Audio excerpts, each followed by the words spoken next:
I use this?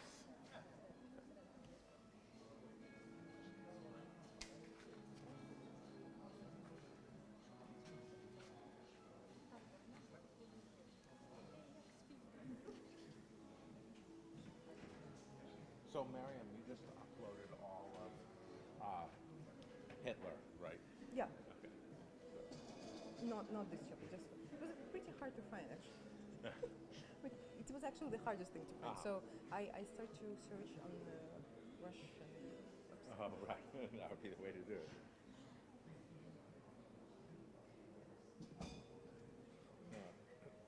If you need, I can just maybe leave it to you. No. I only need it temporarily. Okay.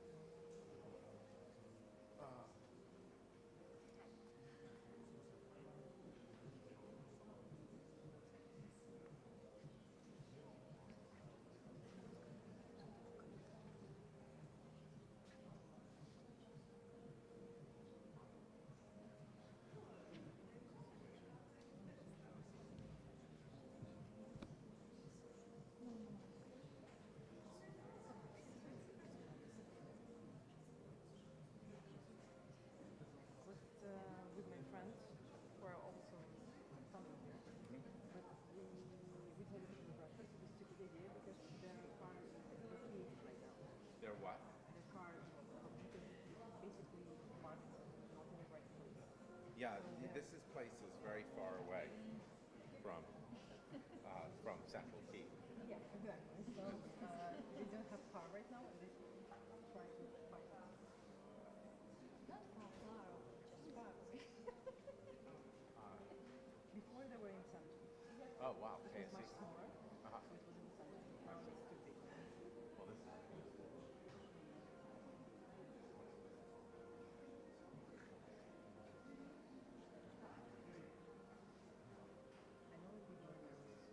people are nervous. people are nervous. Why?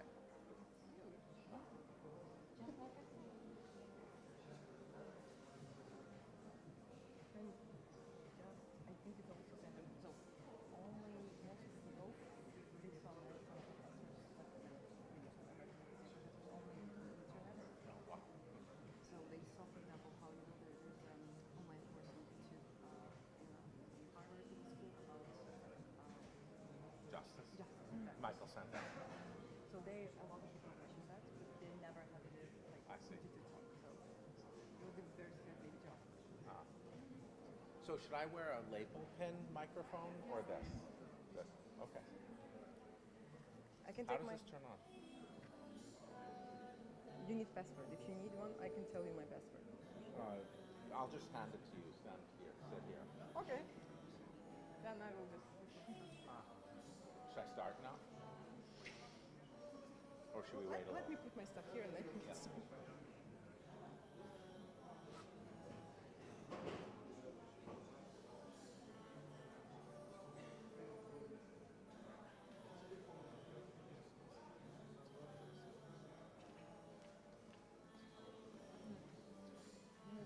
You guys usually start later or early?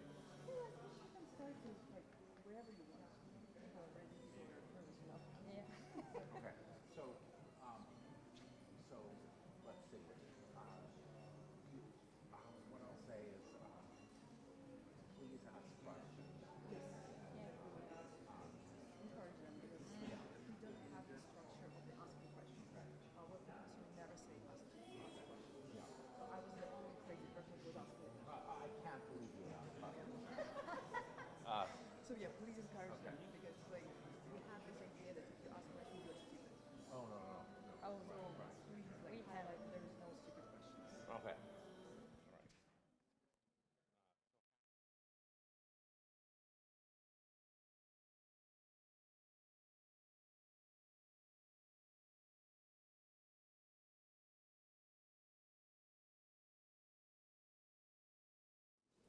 All right, thank you. Thanks, everyone, for coming. Sorry I have to use this microphone, but apparently for film. My name's Jason Stanley. I'm really glad to be here. I'm honored to be in Kyiv at this time, or any time, really. Now, this class is about two concepts. colonialism and fascism. One of the concepts is very old. The other concept is new. So colonialism is a very old concept. And the concepts associated with colonialism, like empire and imperialism, are ancient concepts. And that's why we started today with Thucydides, to see that colonization is a process, is a phenomenon that is central not just to history, but to philosophy. So we'll get into that. Fascism is a relatively new concept. For fascism, you must understand the concept of nationalism. Fascism is based on nationalism. It's a kind of nationalism of superiority, a nationalism that demands that that nation rules over other nations, that with their language, their culture, their identity. And these two concepts are interlinked together. So the classic European fascist powers of Germany and Italy were, as we will see throughout the semester, explicit colonialists. Du Bois in The World in Africa, the great American, one of the founders of sociology, W.E.B. Du Bois, whose work we will be reading, he immediately recognized that one of the things that led Hitler to expand eastward was the loss of the German colonies in Africa, in Versailles, at the end of World War I. In fact, in Nazi education in the 1930s, there were classes, there was a mandatory class on colonial geography, where you learned about the colonies Germany should have and once had in Africa. And as we will also see in this course, the Germans practiced genocide in their African colonies in the beginning of the 20th century. So this theme of colonialism, colonial practices coming back to the home country and creating fascism is something that we will explore. But before we get into this, I want to talk about some of the course mechanics, because I am principally a philosopher and secondarily an American professor. So these mechanics come from both of these traditions. So in Book 7 of Plato's Republic, Socrates argues that the only way to gain knowledge is by dialectic. Curiously, Socrates does not say the only way to gain knowledge is by some guy lecturing you. That's not a way to gain knowledge. The way to gain knowledge is through discussion. And I'm not here to lecture you. The reason I've come is to understand, is to gain a knowledge of your self-understanding during this moment of existential crisis. I don't mean to theorize about suffering, but this is a moment of existential crisis, and all of you know things that I don't. So when I came in 2017, soon after the publication of my book, How Propaganda Works, I gave a lecture on propaganda and fascism to Ukrainians at the School of Political Thought. And I discovered that Ukrainians knew much more than me about propaganda, even though they hadn't written books about it, they hadn't followed the history of the theory of the concept, they hadn't read Walter Lippmann or Bernays, but they were experiencing Russian propaganda, and so had an understanding of it. Similarly, I think you have an understanding of the concepts of this class. I don't know Eastern European history. I'm not an Eastern Europeanist. It's not my area. Don't know about Russian Empire. Don't know about the history of Ukraine. So those are things that I'm going to learn from you about. But what I can do is bring to you a philosopher's lens on some concepts, on some of the concepts that I suspect you are experiencing. Now, not every aspect of this will be well, let me finish the dialectic point. Because I want to hear from you, I want you to talk. I want you to ask questions. Otherwise, this won't be the course. It won't be a philosophy course. A philosophy course is not lecturing. And secondarily, it won't fulfill my selfish need of learning from you. And also, what I'm bringing to you is a story of the history of colonialism, viewed through the histories I know. The history of American imperialism. We won't be studying that as much as I would like. That's a form of imperialism that's obviously it influenced Hitler. Hitler in Mein Kampf says the country he wants to imitate most is the United States. He says in the second book, who anymore speaks of the Red Indian? Meaning he's praising the genocide of the indigenous people. The concept of Lebensraum from German, expanding eastward, I don't need to tell you about that concept, is deeply influenced, or certainly influenced, by the American manifest destiny when America stretches westward in territorial expansion and murders 98% of the indigenous population. So, as Timothy Snyder shows in his book Black Earth, Hitler was intended to do to Ukraine what he intended to enslave Ukrainians. He intended there to be large plantations where they would work, just like black Americans.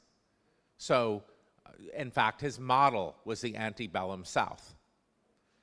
So Hitler very much had this model that we will be discussing throughout the course of the civilization-savage distinction, which undergirds much of colonialism. You colonize the savages, and you put them to work, or you destroy their culture.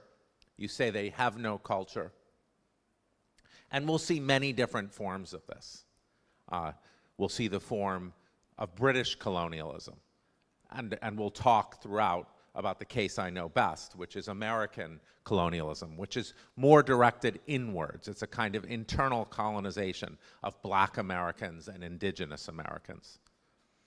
And underlying both of these forms of colonialism, British colonialism and American imperialism, American inward colonialism, is Christian nationalism, is a kind of Christian nationalism, white Christian nationalism.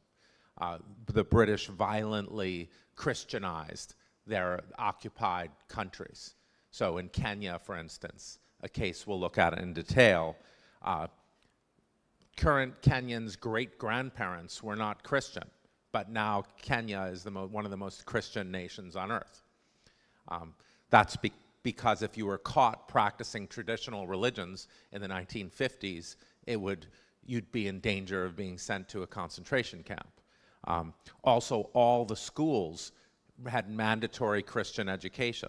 So as Ngugi wa Thiong'o says, unless you were Christian, you would never learn to read, because all the schools, you had to go through intense Christian education.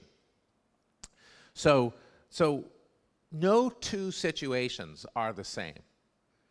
And what I'm going to be doing here is bringing to you different versions of colonialism. One of the things I want to bring out is the savagery of colonialism, that colonialism always involves basically genocidal savagery. And we'll see this in case after case after case. Or maybe just 2 or 3 cases, but the cases we'll look at. And we'll see also that in these cases there are these different things going on. So in British colonialism, the idea was to make the subjects of colonialism little British people. So the idea was that British culture was universal, was the correct culture. British religion, Christianity, was the correct religion. And so you were going to make little British people. So the idea wasn't that they were already British. The idea was you were going to make them British because that would make them civilized. I don't want to talk much about the current situation now. I want to hear from you about it. But you have here something similar but different.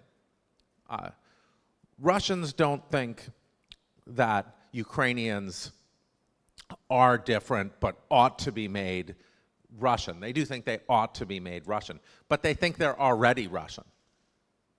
And so they need to have their identity as Ukrainians stamped out and removed. The overlap between British imperialism and that is that there's a stamping out of identity. You want to erase identity, erase language. But it's different because this notion that the people you're invading really do have your identity, they just are denying it, is, I think, it's not unique, but it's different than the forms of colonialism we'll be studying. There are colonial structures that involve genocide, as I think the current situation does, that we could have discussed, but I didn't because I'm not an expert in them. Those aren't the things that I principally work on. For instance, the 1971 Pakistan-Bangladesh war, where the British had created West Pakistan and East Pakistan, and East Pakistan became Bangladesh, and Pakistan invaded, and they had a war. 300,000 Bangladeshis were murdered. That's a lot. And it was more like this situation. The West Pakistanis were like, they're not Bangladeshis, they're just other Pakistanis. So what are they doing? So there are cases that are analogous. I also should have discussed the British colonization of Ireland, but we only have so many things to do. And I think some of the best theory of colonization, the best anti-colonial theorists are Africans and Black Americans. Fanon, Césaire, Du Bois. Now we will be reading one European, who I threw in for good measure. You're going to see a lot of anti-European sentiment from the literature we're reading. So we're going to study Hannah Arendt. Hannah Arendt, really remarkably, for a European, sees the connection to African colonialism. She sees the connection between Nazism and African colonialism. As we'll see, to the Black American theorists like Du Bois, to figures like Frantz Fanon and Césaire, this is obvious. It's obvious that, as Césaire says, Hitler is the worst man on earth, not because of what he did, which, as we'll see, is what Europeans did in Africa for a long time, but because of who he did it to, other white people. So we'll look at King Leopold's ghost. We'll look at the slaughter of 10 million Congolese by the Belgians.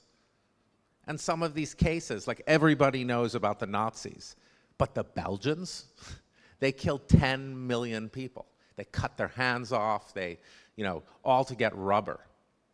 So we'll look at these cases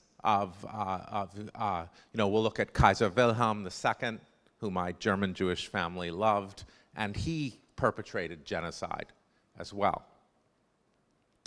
And we'll look at what is known as the imperial boomerang thesis, that countries, when they perform genocide abroad in imperialist, colonialist actions, bring that back home. And that results in the home country becoming fascist, or something like fascist, brutal. And we already see that in Cleon's speech in the Mytilenean debate. That's his point. So this point about you can't be a democracy and an empire is something that, you know, is recognized in the 4th century BC. So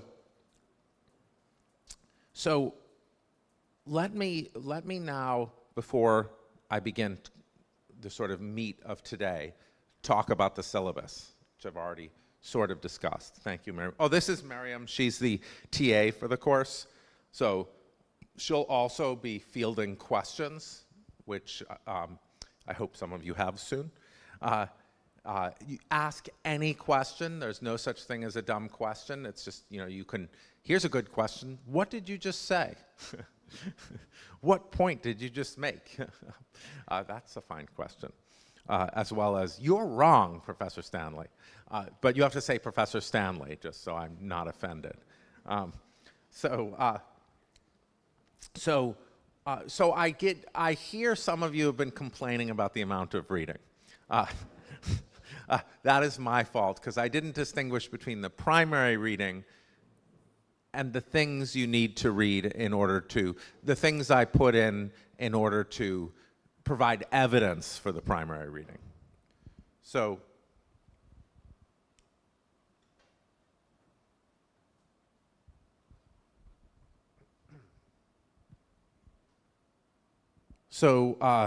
obviously today's class, we just have very little reading that we're going to discuss.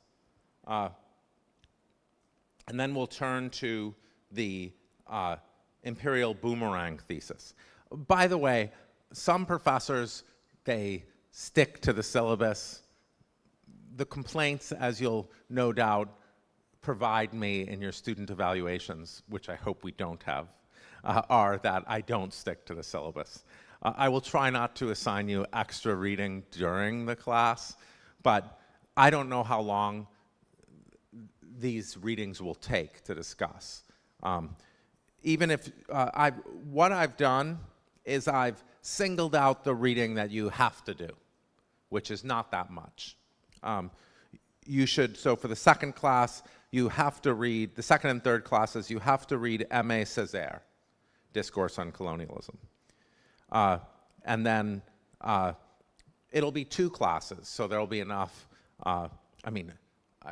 there's one day between classes. So there'll be 2 classes, so that will give you some time to look at. I think the Adam Hochschild King Leopold's Ghost is the most important reading. What Isabel Hull's book does is it tells you that the Germans were doing what the Germans were doing before you realized it. They were killing, their military was killing civilians in Africa as a counterinsurgency policy. And we'll see that theme again and again. It's in Cleon, right? In Cleon's speech in the Mytilenean debate. They rebelled, so kill all of them. Their women, children, everybody. So that's the form, very often the form of colonialism. Kill everyone when they're rebelling. So what Isabel Hull argues, I mean, she just provides evidence, is that this was official German policy. So it's no wonder that this military policy gets repeated again and again in German war. And so I think, you know, not to talk about that which I don't know, but if you look at Russia's actions in Syria, in the Second Chechen War, you can see that military policy gets repeated. Some of the tactics, the brutal tactics that the Russians are directing against their own population are familiar from World War II, like not allowing people to retreat. So these things of military tactics that get repeated and repeated are an aspect. Each country repeats its practices. It repeats its brutal practices. So today in the United States, you see voter suppression of minority populations, of black populations again. That's what happened under Jim Crow. You just go back to the kind of thing in the past. So that's what Isabel Hull's book is. Adam Hochschild's book is a recounting of the brutal, what Belgium did in the Congo, which is just hard to read about. And just nobody thinks of Belgium that way, right? So, oh, nice little country with cookies or something. So in the fourth class, and this will be, so probably, I'm guessing, the second, third, and fourth classes will all mix together. We're going to look at Hannah Arendt's account in Origins of Totalitarianism of the relationship between imperialism and colonialism. And again, we'll see this point that sort of the people sent to colonize then are changed by the experience and come back to their home country and are the shock troops for fascism there, to put down independent opposition politicians and stuff like this.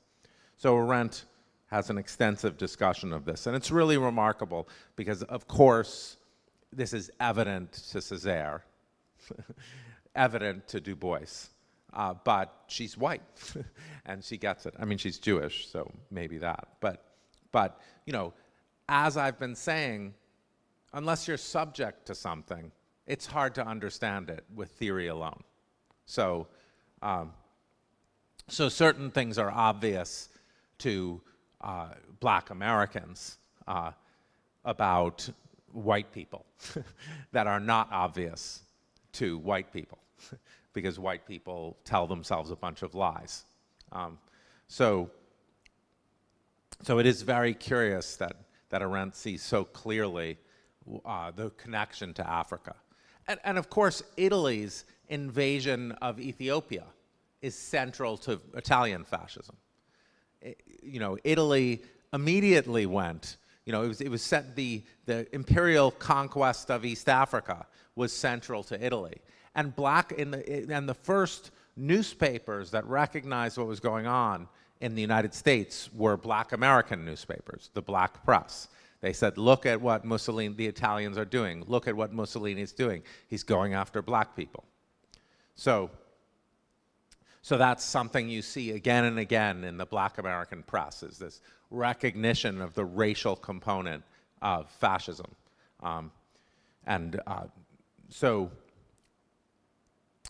in the fifth class, we're going to look at British colonialism by looking at in particular, the case of Kenya.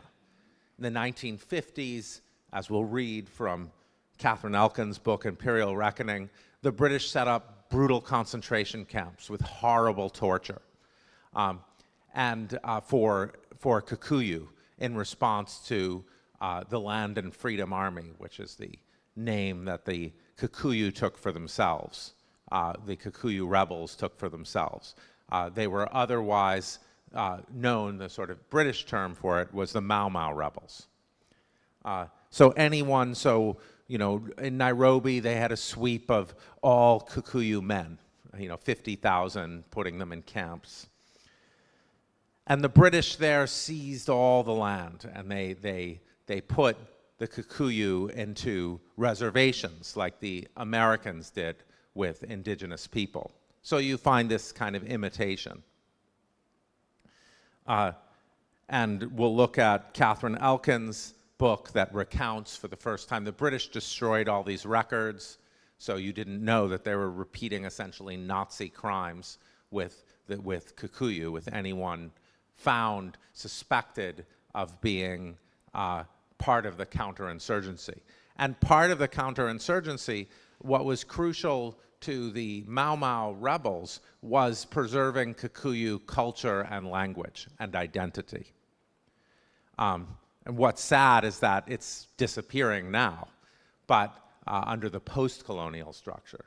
But Mau Mau was about it was about land too, because land was very central in the Kikuyu tradition. The Kikuyu are the largest tribe in Kenya. Land is extremely central, and so the seizing of land and the putting Kikuyu away from their traditional lands and taking it just for the British, the White Highlands, where Kikuyu were not allowed to go. That's why they were called the Land and Freedom Army, not just the Freedom Army. So I chose this case because there are clear overlaps between what's happening here, the current situation, and that situation. There's the difference that I talked about already, the difference that the British didn't regard the Kikuyu as really British. They regarded them as they ought to be British, and they were going to destroy their identity, destroy their language, and replace it with British identity. And then in these cases, some of the most brutal people were Kikuyu who sided with the British. So yes?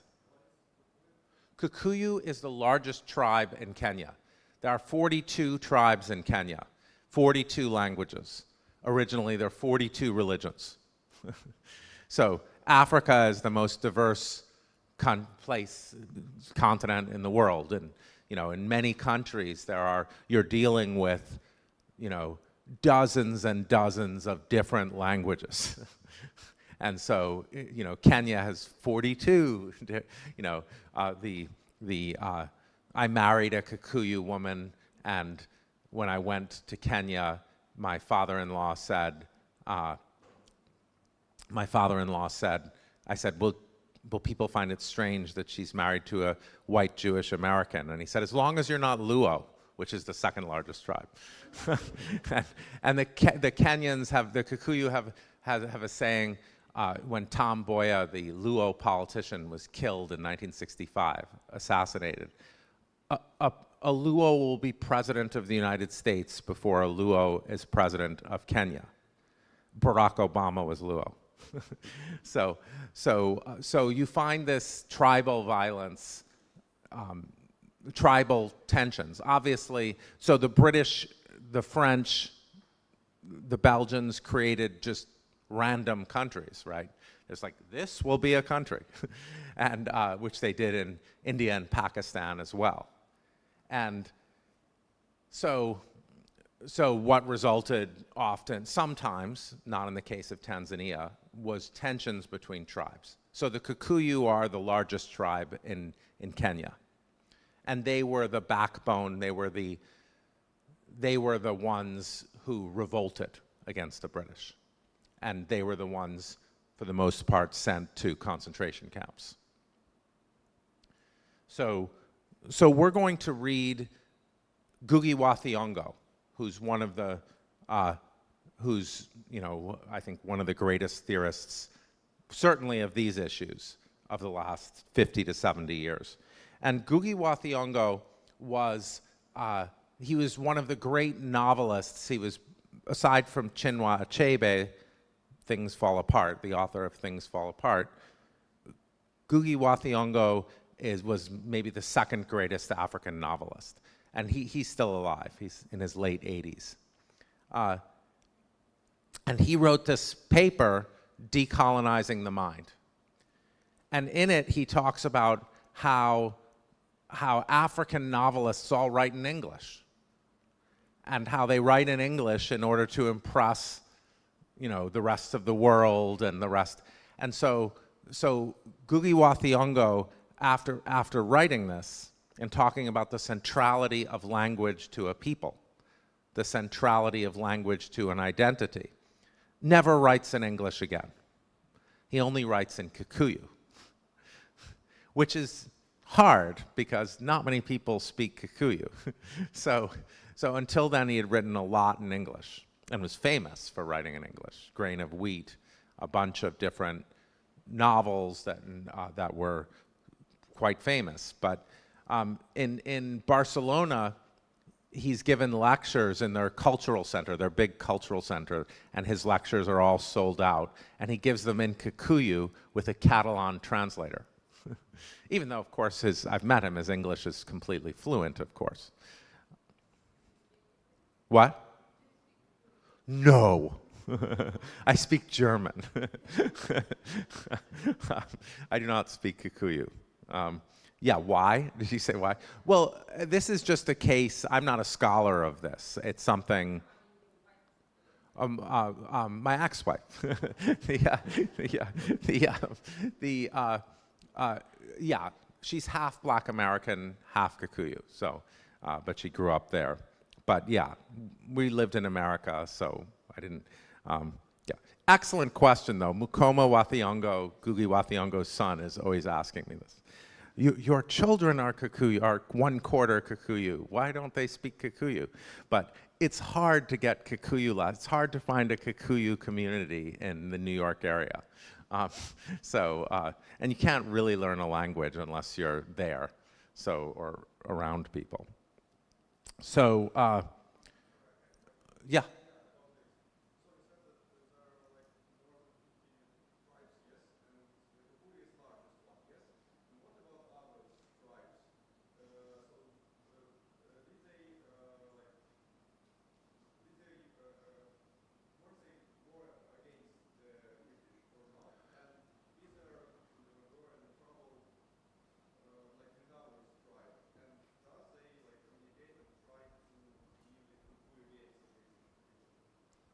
What was the last part again?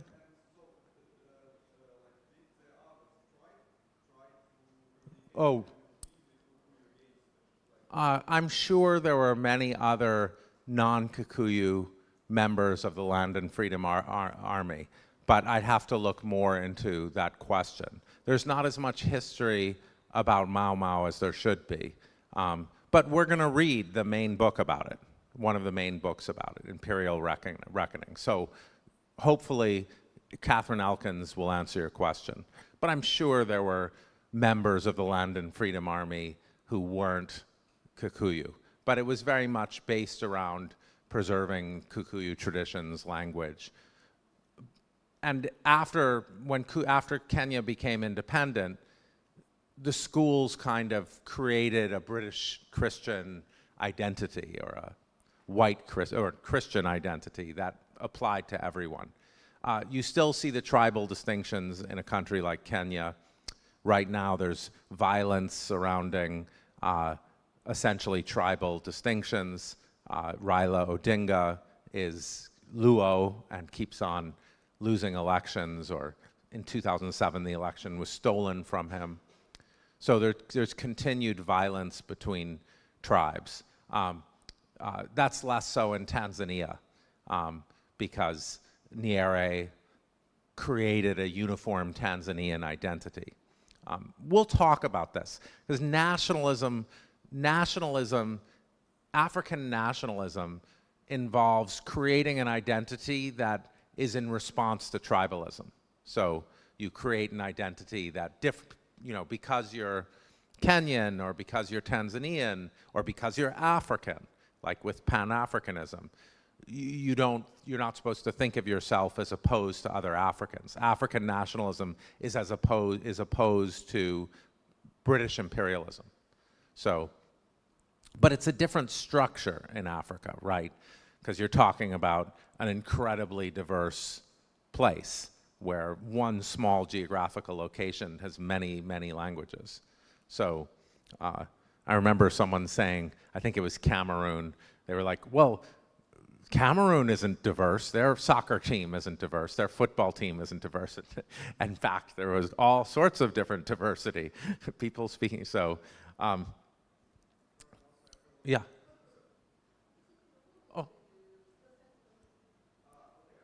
Oh yeah, we should have a microphone for questions.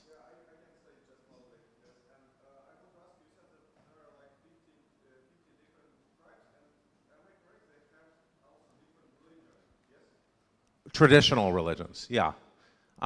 So I know most about the Kikuyu religion, but they're like Judaism, like my religion, often different practices.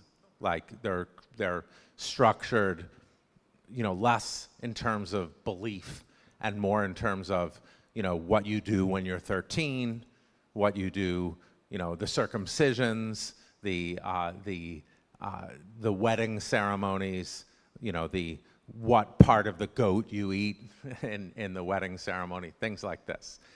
There is, in the Kikuyu religion, there's God lives on Mount Kenya or whatever and has 7 daughters. There's a whole structure, as there are with many,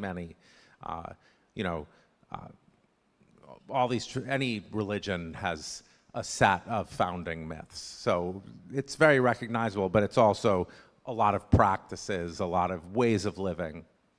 So that's why I think also Christianity, which is based on belief and a very strong belief, can coexist here, because people will still live in the way they lived with these traditions, but then also believe in Christ or whatever.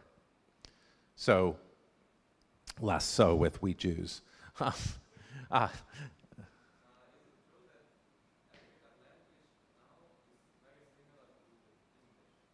Which language? There are hundreds and hundreds and hundreds of languages in Africa.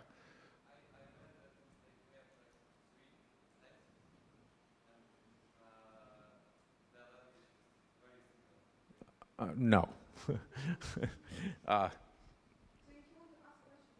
Yeah. Can you make this do this thing again? So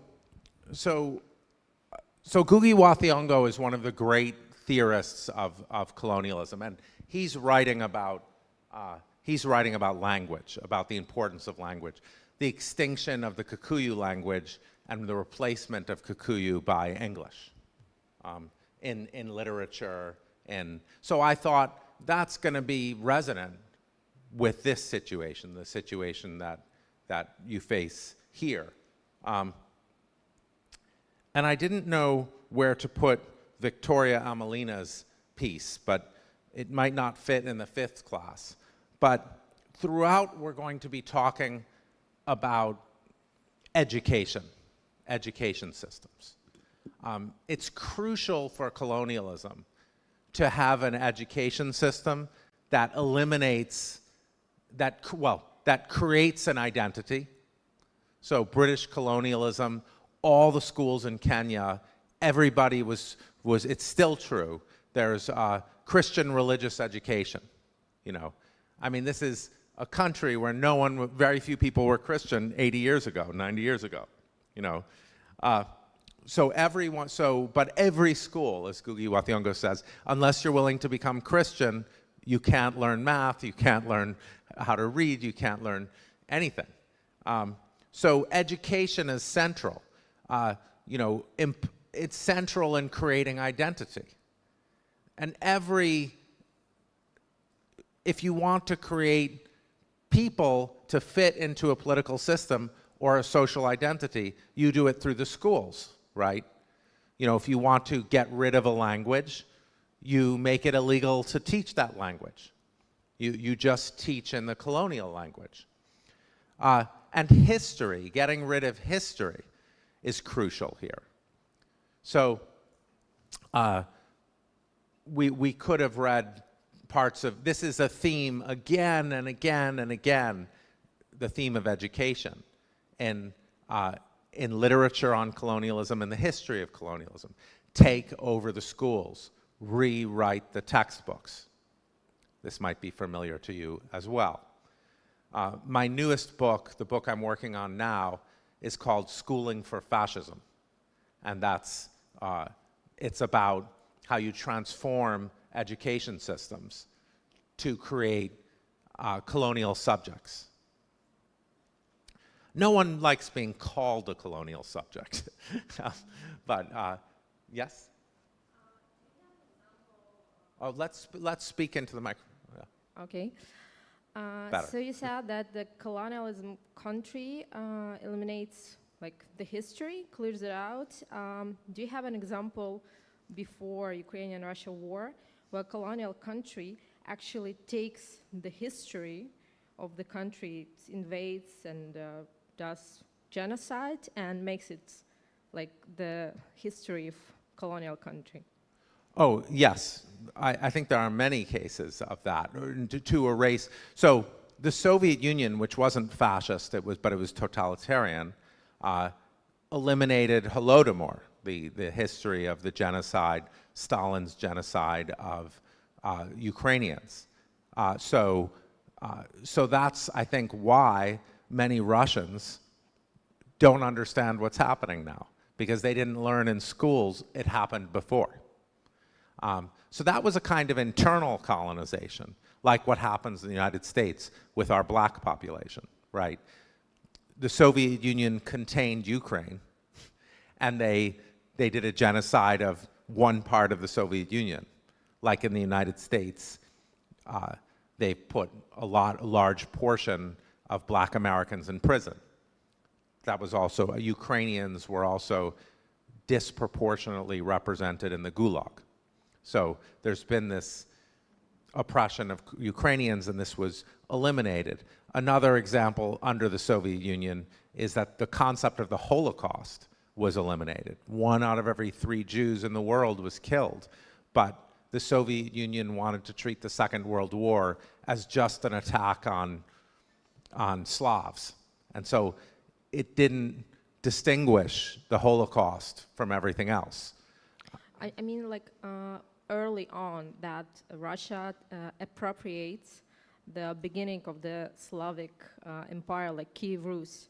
So they take it as an essence to invade Ukraine, that because from the history, like we know there are several, and Timothy Snyder talks about it, that we cannot take the Kiev Rus to Kiev, so it belongs to Belarusian, Russians, and Ukrainians. But basically, Kiev existed there long before then Moscow was found.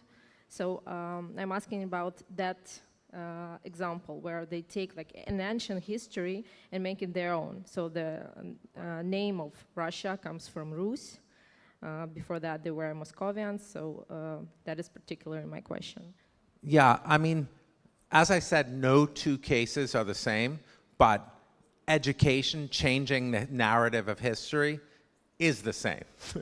So the specific case here where Russians say Kyiv was the place Russia originated, the original city of Russia,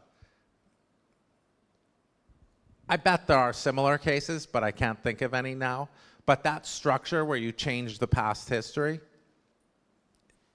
that's common to all colonialism. So for instance, now in India, with Hindu nationalism, where BJP has taken over, let me think if this is similar. Yeah, it is kind of similar. So with Hindu nationalism, you're trying to represent Islam as foreign to India. So it's kind of like, you know, representing Ukrainian identity as foreign. The distinctive thing is this idea that Ukrainian identity is fake. And if that's true, it's only true because all identities are fake. What is an identity? It's something you make up at some point. And Ukrainian identity is just as fake as Russian identity, or just as real as Russian identity. You know, Ukrainian dictionaries occurred, you know, very early on. So I think it's important to recognize all identities are fake. The Benedict Anderson's book about nationalism is called Imagined Communities. So what they're trying to do in India right now is say Islam is foreign to India, that India was always a pure Hindu nation, and this religion is a foreign incursion. It's different than saying it's an imaginary incursion, but it's similar in that respect. Turkey right now is trying to eliminate the 20th century history of secular Turkey. They're trying to say Turkey was always Muslim. And so this elimination, or in this case, it's just a misrepresentation. Sorry, the previous question. You don't say sorry when you ask Yes, questions. yes. Well, it Thank was a you. clear example of that the anti-imperialist propaganda is just falsifying history like the imperialist one. So open any book by Sergei Plokhy, a Harvard University professor, on the Russo-Ukrainian relations, and you'll find that it was Ukrainians who, for a century and a half, propagated the idea that Russians, Ukrainians, and Belarusians are one and the same nation. And opened his book about, it's called The Origin of Slavic Nations, if I'm not mistaken, when he actually specifies that the idea was invented by Ukrainians, that it was 1592 letter from Lviv Orthodox fraternity to the Tsar in Moscow, when this idea was formulated for the first time. And then in 1674, monks here in Kiev, in the monastery of Kiev-Pechersk Lavra, printed this book, Synopsis, which was then reprinted and rewritten for a century and a half. And this was the first instance of the historiography that formulated that idea, that first it was Kievan Rus, then it was Moscow Rus, and then, of course, Petersburg, Imperial Russia was added to that. And only in the 19th century, Russian historians picked up that idea. So there is a question, who actually wrote this supposedly rewritten history? So You're saying Ukrainians created the very idea that Ukrainian identity is fake. It's not that I think. Sergei Plokhy thinks and cites literature, facts that corroborate that idea. So I think that this has nothing to do with colonialism. It's internal imperialism, like in Spain, like in France, like in Britain. Though we should cite such countries like Catalonia, Occitania, supposedly southern France, where the separate identity is totally eliminated. Norway, which was under Danish rule, Portugal, which was under Spanish rule, Scotland, which is still dependent, yes. But it has nothing to do with colonialism, because no one thinks from the start that colonized country is our, ancient country, that we descend from there. So it's internal European issue, and I can cite other examples from... Hold on, I need to understand exactly what you're saying, because you're going through a lot of history that I don't know, and you're making a conceptual point. So certain things, I'm saying that colonialism always involves something. The something is more general. So teaching fake history is what any nationalism has to do, because all identities are fake.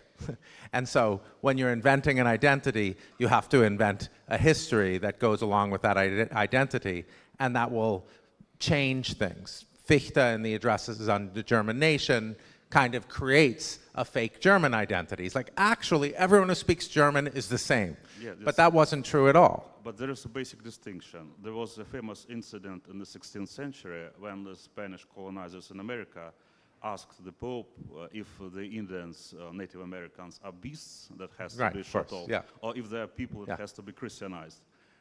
In the internal imperialism, the basic assumption is quite the opposite, that these people are the same people as we are. They speak a dialect of our language, we share a common history, and so on and so forth.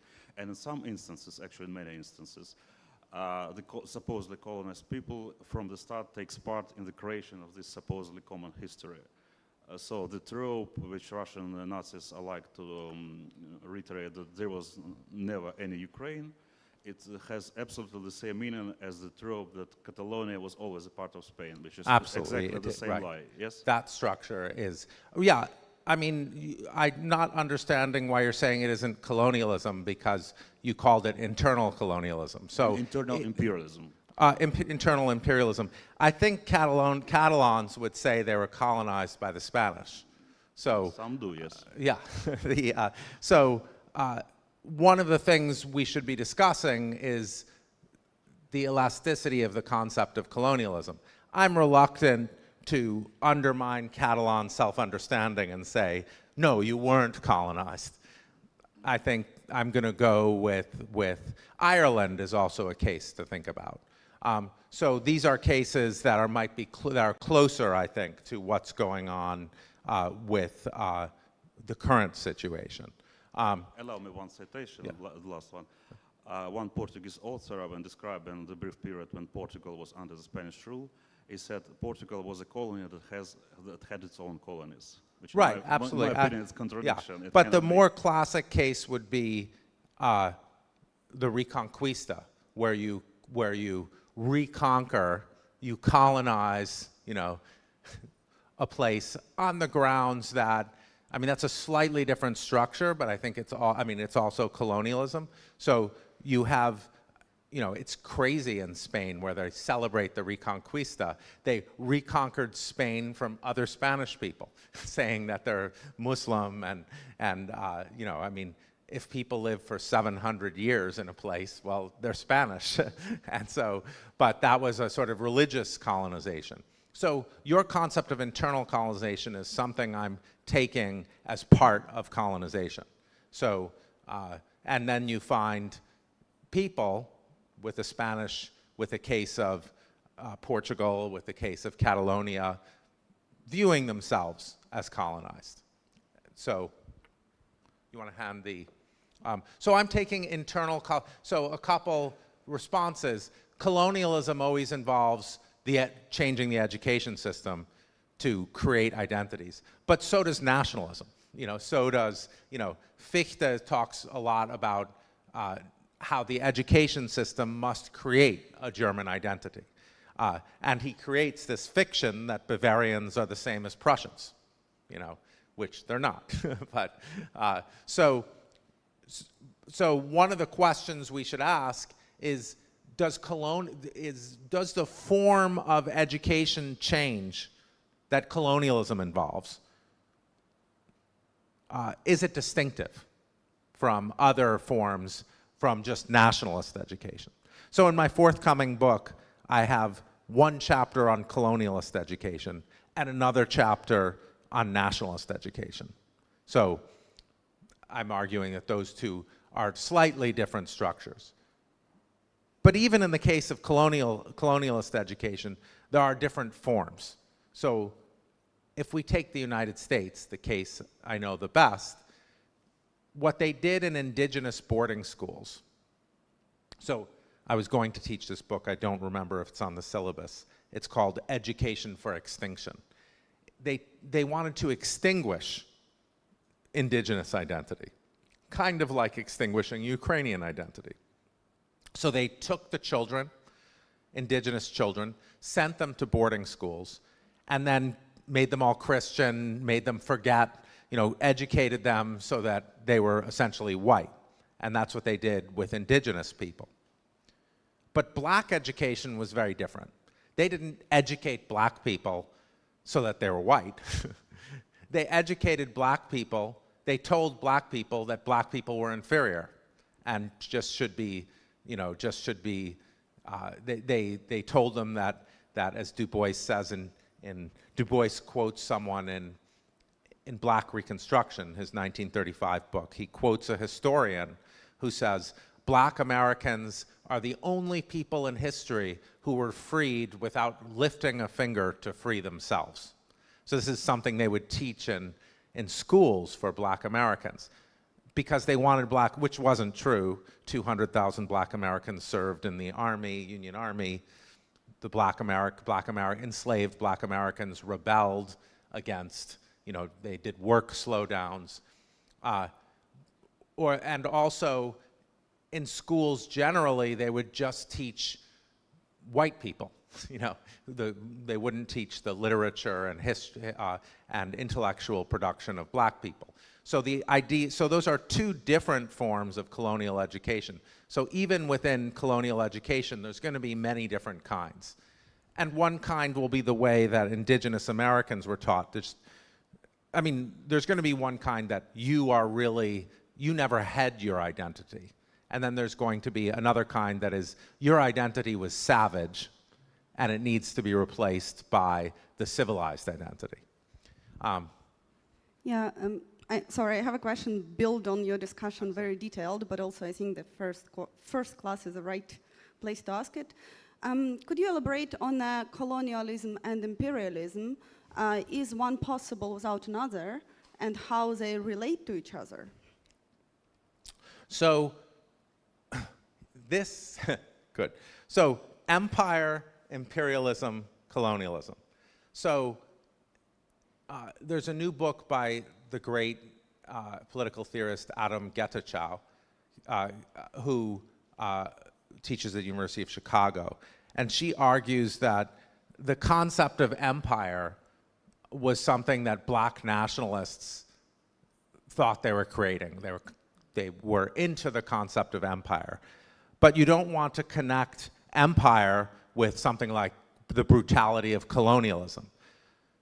So sometimes there is a history of distinguishing empire from imperialism, where imperialism involves subjugating, violence, but empire doesn't necessarily involve this. Empire involves cosmopolitanism. So these are distinctions that have been made. They're made in the black intellectual tradition in the United States because people wanted to have this idea of a cosmopolitan black nationalism.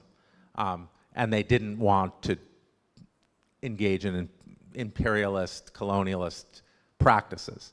Though it's not clear whether that worked because black Americans moved to Liberia and created a colony where they oppressed Liberians. So maybe, there's a question of ideals. Can you have something like an empire with the goods of empire? Like, we're an empire with many languages, the Habsburg Empire maybe, many languages, we learn from each other, we're cosmopolitan, we have tolerance for each other, but we're not going to brutally harm people. But all money goes to Vienna, right? What? But all money goes to Vienna. Well, I'm not going to be in Ukraine, and I shouldn't be in Ukraine and talk about how great the Habsburg Empire is. True. But there's a conception of the Habsburg Empire where there's just different languages, and everybody's doing well. That's the ideal, not the reality. I mean, they did send out, like, lots of Habsburg princes to be Ukrainian, Polish.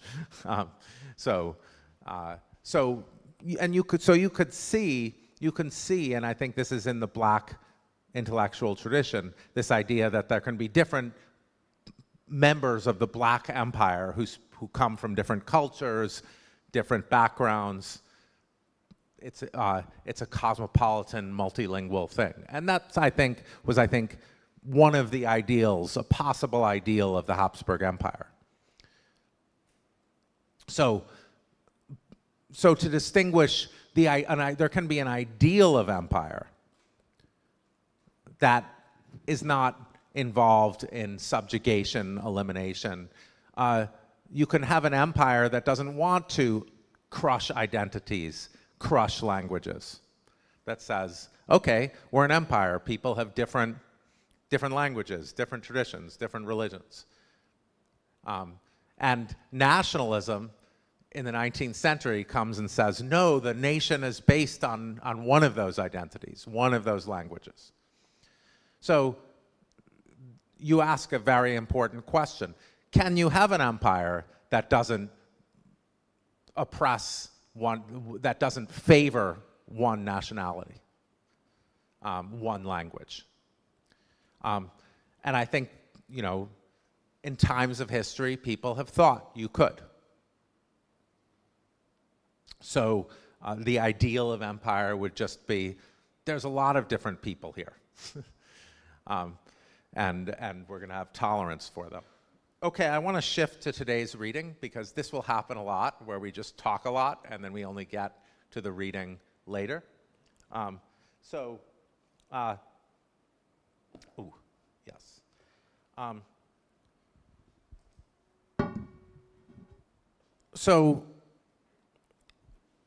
Here.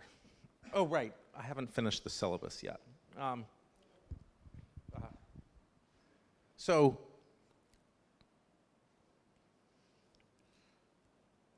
Right, so we're already seeing this point that even, so you don't want to say that only colonialism involves changing an education system. Nationalism, even if even any kind of nationalism like as I gave the German case, the case of Fichte, involves using the education system to create a single identity. I suppose it would be a colonialist version if you're imposing the identity. So Catalans, for instance, would say that the Spanish are imposing an identity on them that they don't have. So those are things we can discuss as the class goes on. I mean, there's going to be a lot of fuzziness between concepts. Like, I'm putting internal colonization as a form of colonization, but those are going to be somewhat different structures. And then we're going to talk about, this will already come up here when we talk about in Thucydides, the relationship between conquest and colonization. Is conquest just colonization? Is conquest colonization? Are there distinctions between conquest and colonization? I'm going to suggest that colonization involves doing something more than merely conquest. It involves changing identity, messing around with people, imposing an identity, eliminating an identity, something like that. So in the 6th class, we're going to watch a classic movie about counterinsurgency against, in this case, the French. So just to make sure that everyone's seen that movie, which would be true for everyone in a class who took this kind of class in the United States. And in the 7th class, so I view this class as just talking through not basic, but this is classic literature on these topics. Fanon, Césaire, this is classic literature. And I'm not a historian, I'm a philosopher. So I'm interested in making these distinctions, these conceptual distinctions, drawing on the histories that I know.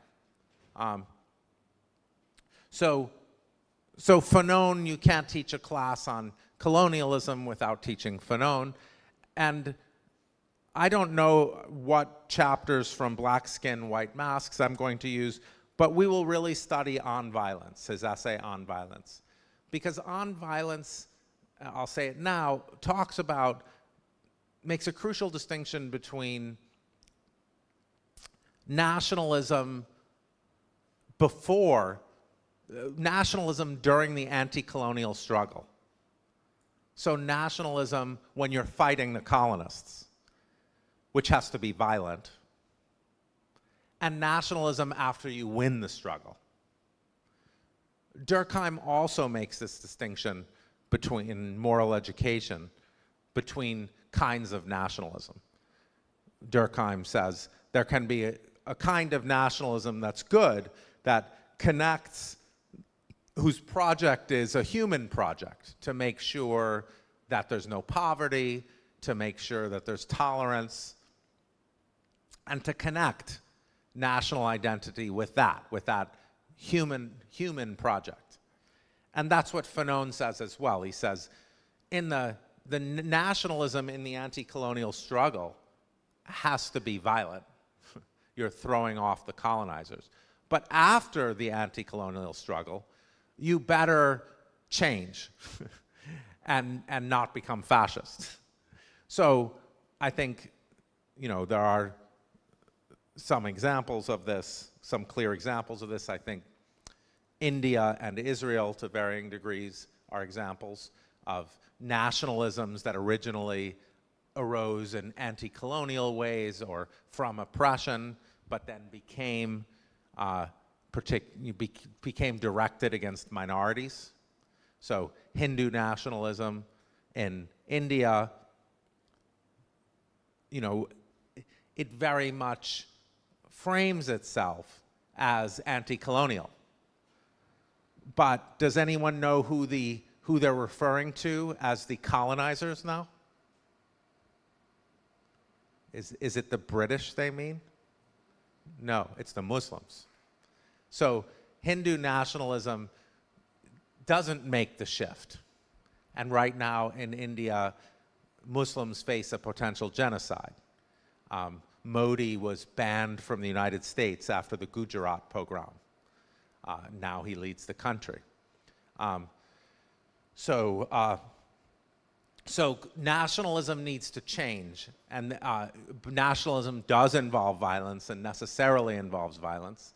But then after, so we'll talk about on violence, and then probably I will add some chapters of black skin, white masks, because you can't really take a class on colonialism without reading parts of that. And then in the 8th class, see, really, this class is not about colonialism, it's about fascism. We're going to look at fascism and its relation to colonialism. So we'll look at the last chapter of Hitler's Mein Kampf, which is about the colonization of the East. I mean, it's remarkable. Hitler says in Mein Kampf, we'll make an alliance with the Soviet Union, and then we'll conquer them, and then we'll colonize them. And it's like, did Stalin not read Mein Kampf? I mean, he actually says it. So we'll look at some of the ideology of fascism here. And here, my reading crucially involves, what is your name? Sergey.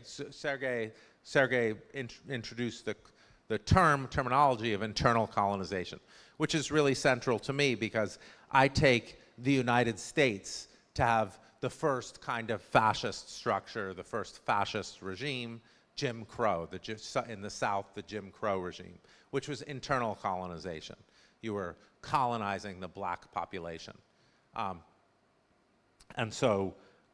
in fact, that's the inspiration. It's the inspiration, as I said, as Timothy Snyder shows in Black Earth, or argues in Black Earth, it's Hitler's inspiration, it's Hitler's model for what he's going to do in Ukraine. Okay, so let's talk a little bit in the time remaining about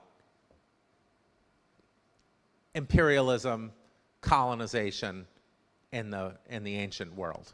Yes. Oh, you have to get the microphone. Long run. Sorry.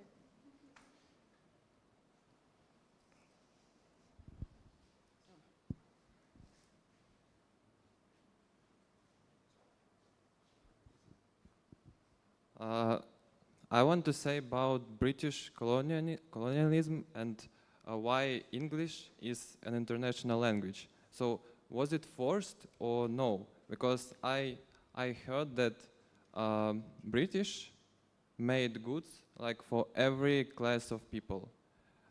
For example, French made goods only for rich people, yeah, like clothes and so on. And so there were a lot of interactions in English, and that's why. And what do you think about that? I do not think the British did well by everyone. I think the British brutally, they just had good propaganda. And if you look at the United States, the indigenous people, that was really British people who did that. So it was forced? Forced, yeah. Spanish as well. Thank you.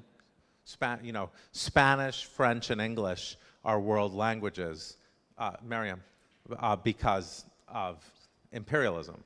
I mean, I benefit, of course, but...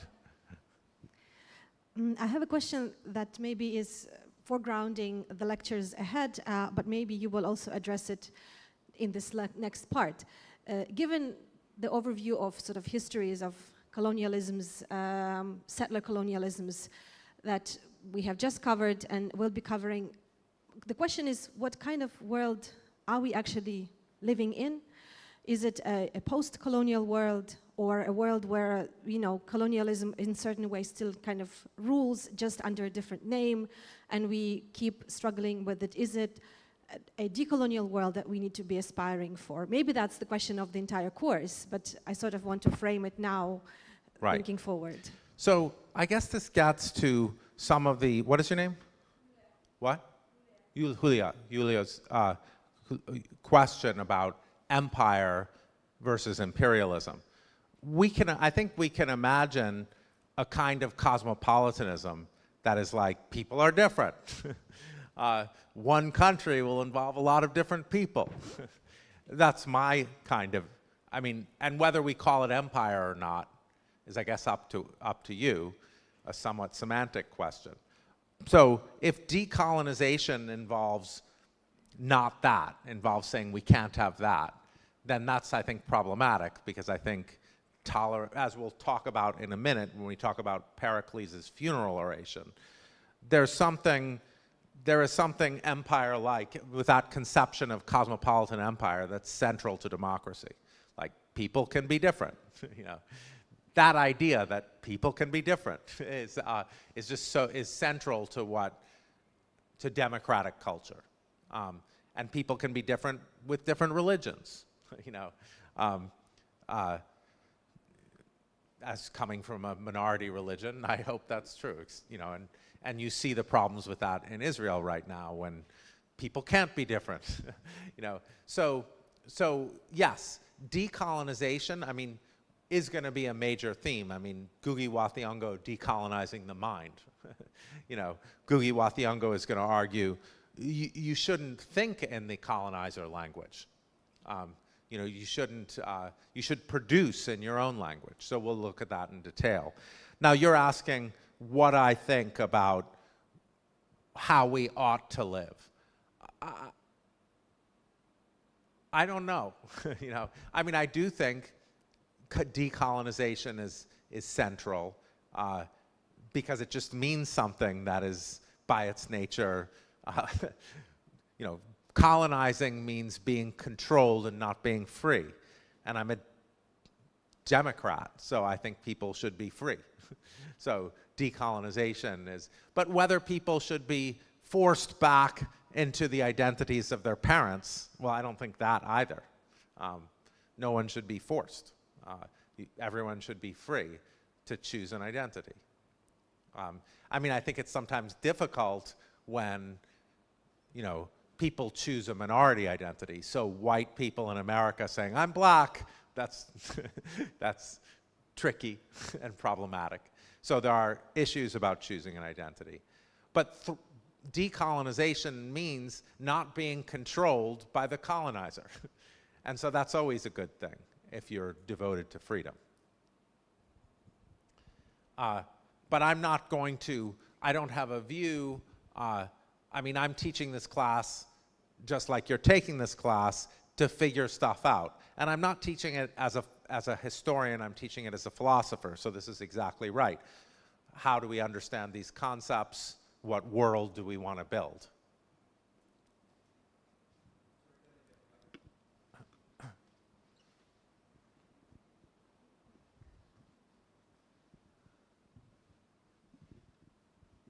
Thank you. Probably I have a strange question.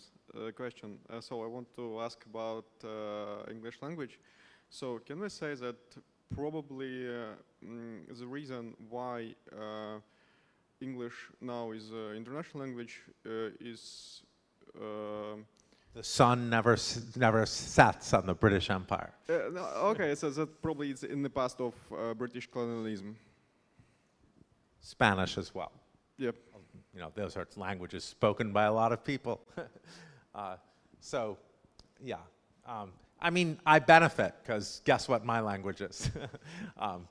And, you know, if you colonize countries like the Germans and kill a lot of people, you know, you're not doing your language any favors. Because, okay. So let's talk about, so that was the course overview. These are the concepts we're going to be discussing. But I want to talk about some concepts that are very central in the background and have already come up. And I'm going to use Pericles' funeral oration and Cleon's speech to do so.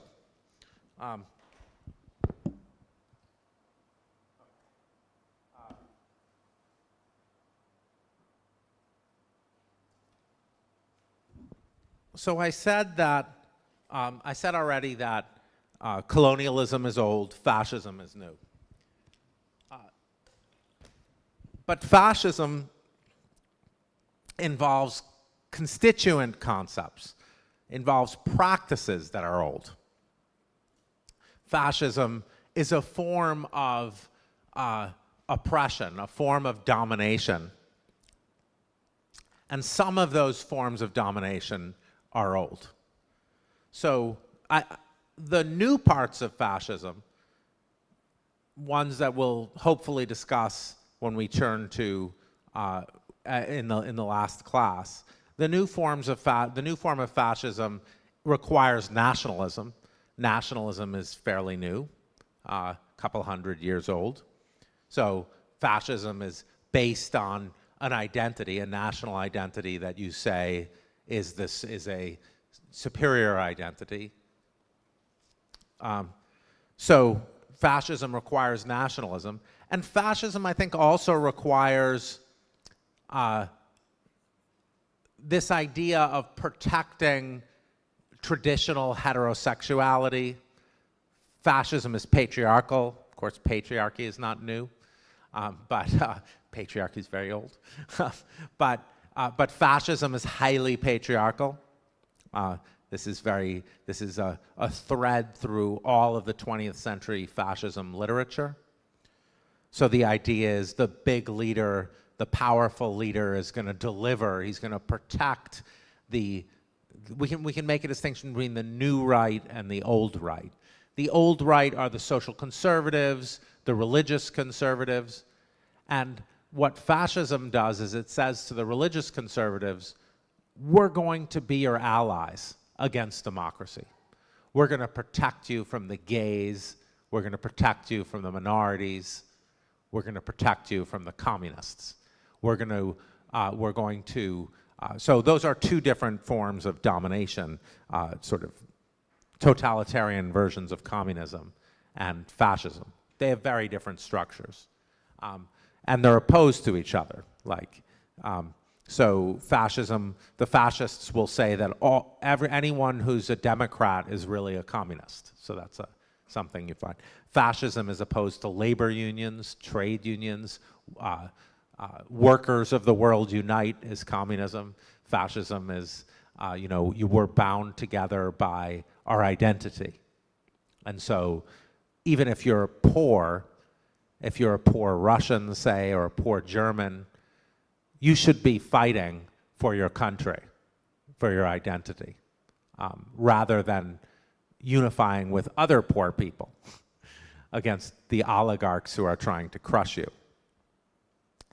So fascism involves these new elements of nationalism, of reaction to workers' rights, the idea that what binds you together is that you're German, and so dying for Germanness is you don't die for being a worker. So we'll look at, but there are ancient elements to fascism, and I think we can detect these already in Cleon's speech. But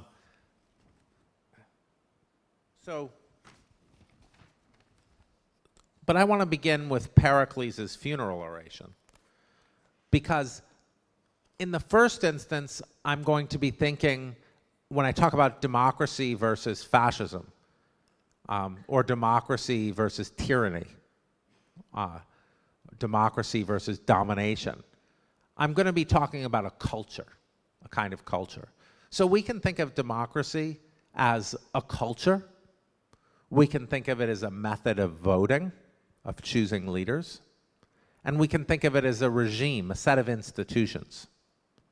So when you think about it as a set of institutions, democracy involves public goods, it involves public schools, free schools, it involves parks, roads, infrastructure, things that bind us together and we're all interested in, common interests, public goods. Those are institutions of democracy.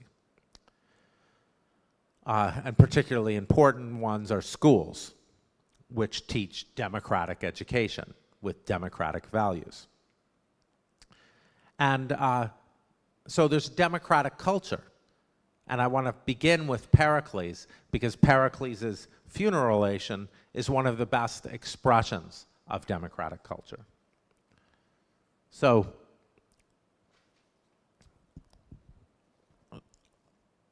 now you see in the ancient world there's sort of two great discussions. The two greatest discussions of democratic culture are Book 8 of Plato's Republic. He doesn't like it. But, you know, when I read Plato's discussion of the democratic man, I'm like, that's very cool. He says, you know, the democratic man just sits, one day does exercise, and the next day just sits around and drinks and plays the lute. And I'm like, that's cool. The democratic man, so in Plato, in each case, he's contrasting the city, the form of the city, in Book 8, the form of the democratic city, with the person, the character of the person who is suited for that city. And I think that's a very important distinction. That's the distinction I'm drawing between a regime and a culture. So the democratic man is the person with a democratic soul, who is the democratic human, is the person with a democratic soul. And Plato is an aristocrat. He's for an aristocracy. I mean, I like Plato too, because he thinks the philosophers should rule. And I think he's deeply right about that. But he's making a distinction between between the type of regime and the character of the person who occupies, who makes up that regime. So there's the tyrant and the character of the tyrant. And there's there's democracy and the character of the democratic person.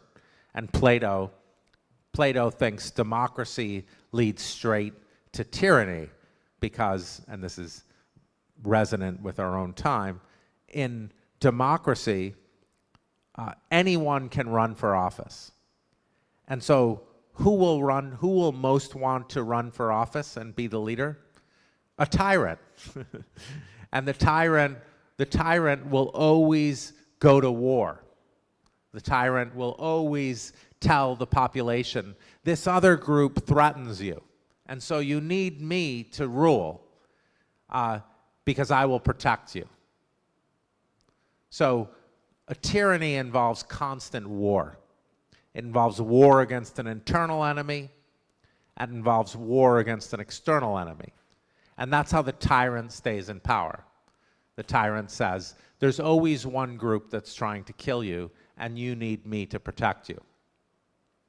So Plato says democracy leads to tyranny because it allows anyone to run for office. And so tyrants will run for office. And tyrants will have no morality at all. And since they have no morality at all, they will cheat and lie when they run for office. And that will be very powerful. And they'll win. This never happens in real life, but I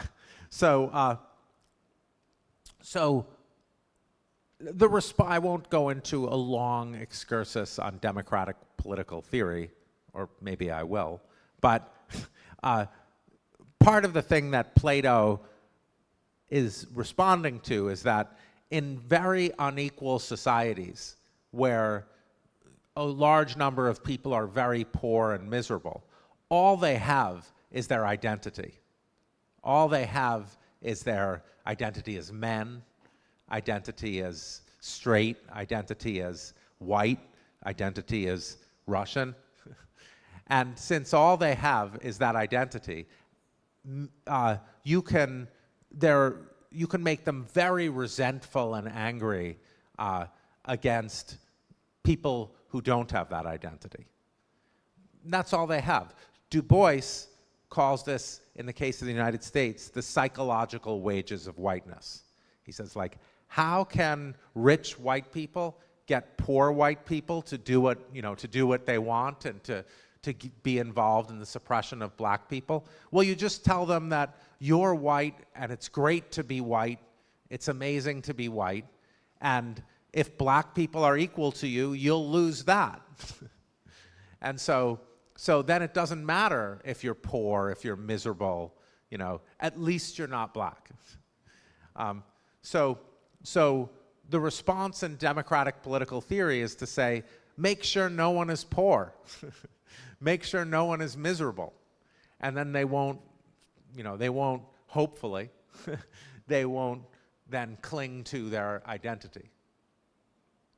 Okay, so let's, so with that as background, and Aristotle responds to Plato by saying a democracy, it's kind of funny, but a democracy will never allow great distinctions between poor people and rich people. You can either say, well, that turned out not to be true.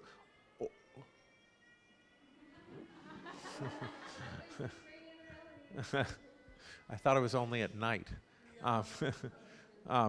So, okay, that's a good background for Pericles' funeral oration, which is given after the first year of the war.